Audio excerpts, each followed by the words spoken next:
Yo, welcome to Foul Line to Field Goal. I'm your host, Peter Parker, and today we're going to be talking about the last of the unbeaten teams. These guys are legit.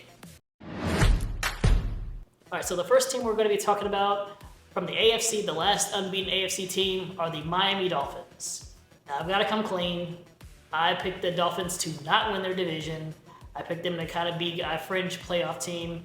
And the way that the league has played out this year, they are looking pretty strong. They look better than the Chiefs, to be honest with you.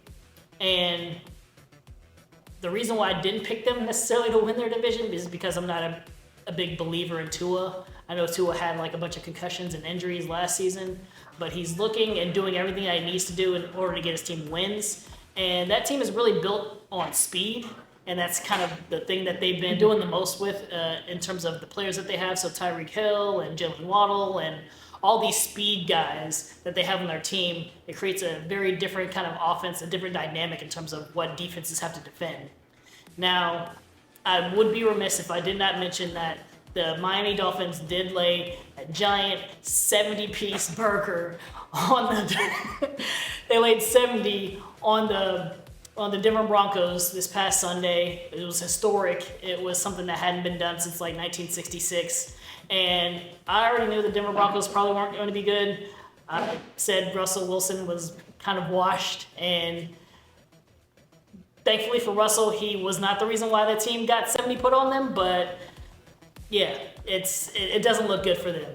But for the Miami Dolphins, I have to give them a lot of credit. They've pretty much done everything that they need to do in order to get these wins. They don't really run the ball that well, but with the speed that they have on the outside with their receivers like, again, Tyreek Hill and Jalen Waddle, you don't really need a run game per se for how they run their offense. So it's really interesting. It's very different than, say, how the 49ers run their offense or the Philadelphia Eagles run their offense. So it's going to be kind of crazy to kind of see how these teams kind of defend or start to defend the Miami Dolphins, if they can do it at all. So great job to the Miami Dolphins. They are currently at the top of the AFC, again, undefeated and off to a very strong start this season. All right, so the next team, we're going to be shifting gears. We're going to go to the NFC. One of the NFC teams that are undefeated currently are the San Francisco 49ers. Now, I had the 49ers not winning their division. I was wrong. They are currently undefeated, and they look very strong. They look like the best team in the NFC right now, to be honest with you. And a lot of it has to do with Brock Purdy. Not really a big believer in Brock Purdy. He was Mr. Irrelevant a couple years ago, and he's proven that he's capable. He's capable of getting the team wins, and he's not a big turnover machine. He does what he needs to do in order to put his team in the best position so that he's not the one making all the mistakes, or he's not the one putting the team in jeopardy in order to lose. So good job for Brock Purdy. I'm wrong, but I will say that the challenge for them is to kind of continue to impose their will, impose their dominance on the rest of the teams, on the rest of the NFC, in order to kind of solidify their position in terms of making that strong playoff push in terms of getting to the Super Bowl this coming up season. So great job to the San Francisco 49ers. Again, they're tied currently at the top of the NFC with one other team, Philadelphia Eagles, and that's going to be the team to talk about next. So the last team we're going to be talking about are the Philadelphia Eagles. The Philadelphia Eagles are the last undefeated team in the NFC, and they've beaten the Tampa Bay Buccaneers last Monday night.